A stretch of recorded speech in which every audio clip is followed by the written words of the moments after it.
This channel does not promote any violent, harmful, or illegal activities. All content provided by this channel is meant for an educational purpose only.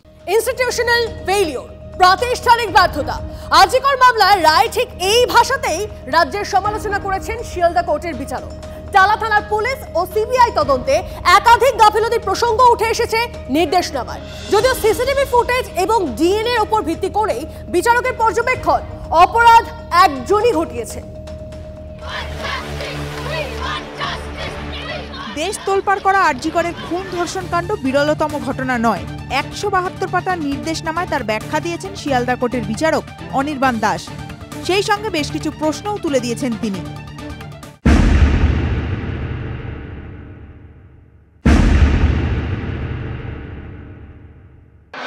তিলোত্তমা খুন ধর্ষণ কি seminar রুমেই হয়েছিল? অপরাধী একমাত্র সঞ্জয়ই? প্রথম দিন থেকে এমন নানা প্রশ্নে আন্দোলিত হয়েছে নাগরিক সমাজ। রায়ের পর্যবেক্ষণে বিষয়টি স্পষ্ট করেছেন বিচারক। জানিয়েছেন, সমস্ত তথ্য প্রমাণ থেকে নিশ্চিত এই অপরাধ একজন ঘটিয়েছে। পোস্টমর্টেম ঘরের অব্যবস্থার জন্যই একাধিক ডিএনএর চিহ্নও মিলেছে। সিন অফ ক্রাইম ওই সেমিনার রুম এবং ওই ম্যাট্রেস। অর্থাৎ বিচারক দাসের পর্যবেক্ষণে সিসিটিভি ফুটেজ, ডিএনএ ইত্যাদির উপর ভিত্তি করে এটাই প্রতিষ্ঠিত হয় সঞ্জয়ই দোষী। তবে তার নির্দেশনামার অনেক জায়গাতেই সিবিআই এবং পুলিশের ভূমিকা নিয়ে কড়া পর্যবেক্ষণের কথাও জানিয়েছেন তিনি। জিডি এন্ট্রি নিয়ে পুলিশের ভূমিকায় সমালোচনা করা হয়েছে। টালা থানার আচরণেও বিস্তর নিন্দা। গোয়েন্দা বিভাগের ইন্সপেক্টর কিভাবে সঞ্জয়ের মোবাইল টালা থানায় অরক্ষিতভাবে ফেলে রাখলেন তা নিয়ে বিস্ময় প্রকাশ করেছেন বিচারক দাস। এই উদাসীনতা এবং গাফিলতির জন্য সংশ্লিষ্ট আধিকারিকের বিরুদ্ধে পুলিশ কমিশনারের ব্যবস্থা নেওয়া উচিত বলেও উল্লেখ করেছেন বিচারক। রায়ের একাধিক জায়গাতে সিবিআই তদন্ত নিয়েও প্রশ্ন তুলেছেন বিচারক।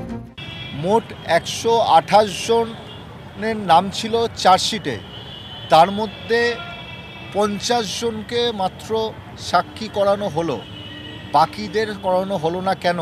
সেইখানে ইনভেস্টিগেশন অথরিটি PW50 সিবিআইয়ের তরফ থেকে সীমা পাহুজা বলেন যে উনি জিজ্ঞাসাবাদ করেছেন, কিন্তু যাদেরকে মনে হয়েছে তাদেরকেই উনি চার্জশিটে নাম উল্লেখ করেছে। এই ১৭২ পাতার জাজমেন্টে যখন ইনভেস্টিগেশনের ওপর প্রশ্ন উঠছে, হসপিটাল অথরিটির ওপর প্রশ্ন উঠছে, তো ডেফিনেটলি সেটা আরও একটা দিক খুলে দিচ্ছে আমাদের। আইনজ্ঞদের একাংশের মতে নিম্ন আদালতের এই পর্যবেক্ষণই মামলার নতুন দিক খুলে দিয়েছে।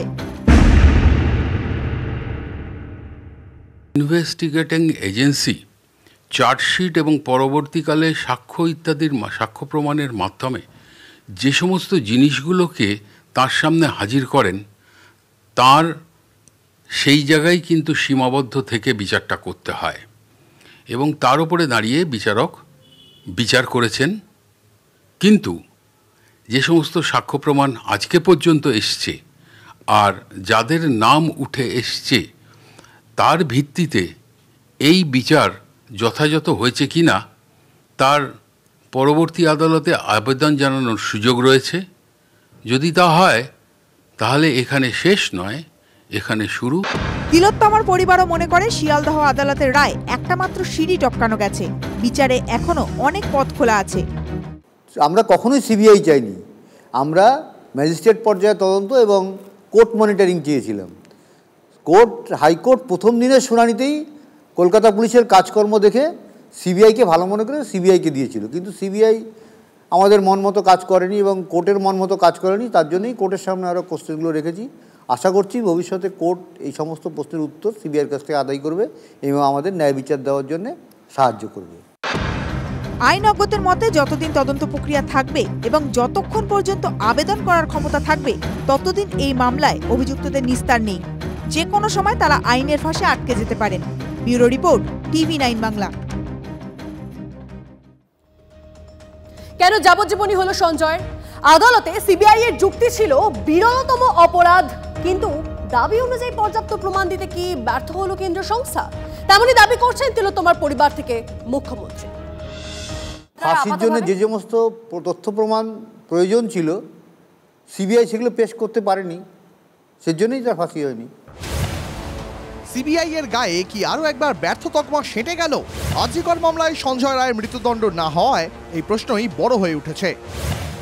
সোমবার রায় ঘোষণার আগে পর্যন্ত দোষীর সর্বোচ্চ সাজা চেয়েছিল সিবিআই। সওয়াল জবাবে সিবিআই এর আইনজীবী বলেন, কর্তব্যরত চিকিৎসকের ওপর এভাবে নির্যাতন বিরলতম ঘটনা, কঠোরতম শাস্তি দেওয়া হোক যাতে সমাজের আস্থা বজায় থাকে। যদিও বিচারক অনির্বাণ দাসের পর্যবেক্ষণে এটা বিরলতম নয়, তাই ফাঁসি নয়। সিবিআই এ দেওয়া তথ্য প্রমাণের উপর ভিত্তি করেই এদিন সাজা ঘোষণা করেন বিচারক। প্রশ্ন উঠছে, তাহলে কি চার্জশিটে পর্যাপ্ত প্রমাণ দিতে ব্যর্থ সিবিআই? তদন্তে কি বড় ফাঁক থেকে গেছে? সেই ফাঁকে কি আটকে গেল সঞ্জয়ের ফাঁসি? আমাদের রিটেন সেট অফ আর্গুমেন্টে সেই ল্যাচেসের কথা বলেছি, যখন আমরা ভার্বাল সাবমিশন করেছিলাম সেখানেও ল্যাচেসের কথা বলেছি। সেটাই ফলস্বরূপ আজকের জাজমেন্টটা। লাস্ট দিনকে তো জজ সাহেব বলেছে there has been some confusion, he has criticised the investigation. Sanjay চরমতম শাস্তি না পাওয়ায় সিবিআইকে দুষছেন তিলোত্তমার পরিবার। সিবিআই সেভাবে প্রমাণ করতে পারেনি যে এটা বিরলতম ঘটনা নয়। সে জজ যখন কোনো রায় দিচ্ছেন তখন যে তথ্য প্রমাণ তার সামনে তুলে ধরা হচ্ছে তার উপরে বেস করে জজ সাহেব কোনো রায় দেন। আমার তো মনে হয় সিবিআই যে হেফাজতে যতদিন সঞ্জয় রায় ছিল, পুলিশ সিবিআই তাকে জিজ্ঞাসাবাদ করেছে কীরকমভাবে সেটা নিয়েও আমাদের সন্দেহ আছে। কেননা তার সম্বন্ধে জিজ্ঞাসাবাদের ক্লারিফিকেশন সেটা সিবিআই চার্জশিটে কোথাও আমরা দেখতে পাইনি। প্রথম দিন থেকেই সঞ্জয়ের ফাঁসির দাবি জানিয়ে এসেছেন মুখ্যমন্ত্রী। সেই দাবিতে পথেও নেমেছিলেন, কিন্তু ফাঁসি না হওয়ায় অসন্তুষ্ট তিনি। নিশানা করলেন সেই সিবিআইকেই। আমরা প্রথম দিন থেকেই ফাঁসির দাবি করে এসেছিলাম এবং আজকেও আমরা সেই দাবিতে অটুট আছি। আমরা এটাই বলেছিলাম, আমাদের হাতে কেসটা থাকলে আমরা কিন্তু অনেক দিন আগেই ফাঁসির অর্ডার দিয়ে দিতে পারতাম, ফাঁসির অর্ডার করে দিতে পারতাম। আমি জানি না কিভাবে লড়াই করেছেন, কি করেছেন, কি যুক্তি। মুখ্যমন্ত্রীর সুরেই সিবিআইকে দুষেছেন তৃণমূলের যুব নেতা দেবাংশু ভট্টাচার্য। তার দাবি, 3টি ধর্ষণ খুনের মামলায় রাজ্য পুলিশ ফাঁসির সাজা আদায় করে আনতে পেরেছে, কিন্তু আরজি করের মতন ভয়ঙ্কর সেন্সিটিভ মামলাতেও ফাঁসির মতন অনিবার্য সাজা দেওয়াতে পারল না সিবিআই। যে পুলিশকে তো মানা করেনি ফাঁসি দেওয়ার ব্যবস্থা করতে।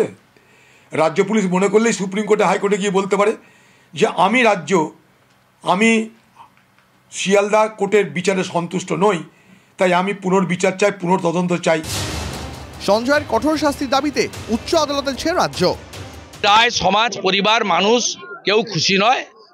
আমি বিশ্বাস যে তদন্তকারী সংস্থা এবং পরিবার এরা উচ্চ আদালতে যাবেন। এটা মৃত্যুদণ্ড হওয়া উচিত এবং ক্ষুধার্ত নেকড়েদের সামনে এই সব লোককে ছেড়ে দেওয়া উচিত। আরজিকর খুন ধর্ষণ মামলায় সিবিআই এর তদন্তকারী আধিকারিক হলেন সীমা পাহুজা। 2020 সালের সেপ্টেম্বরে উত্তরপ্রদেশের হাতরাসে তরুণীকে ধর্ষণ খুন কাণ্ডে তদন্তকারী আধিকারিকও ছিলেন তিনি। সেই মামলাতে দোষী সন্দীপের যাবজ্জীবন কারাদণ্ড হয়েছিল। একই সাজা হলো সঞ্জয়েরও। কাকতালীয় হলেও এটাই সত্যি। Bureau report, TV9 Bangla.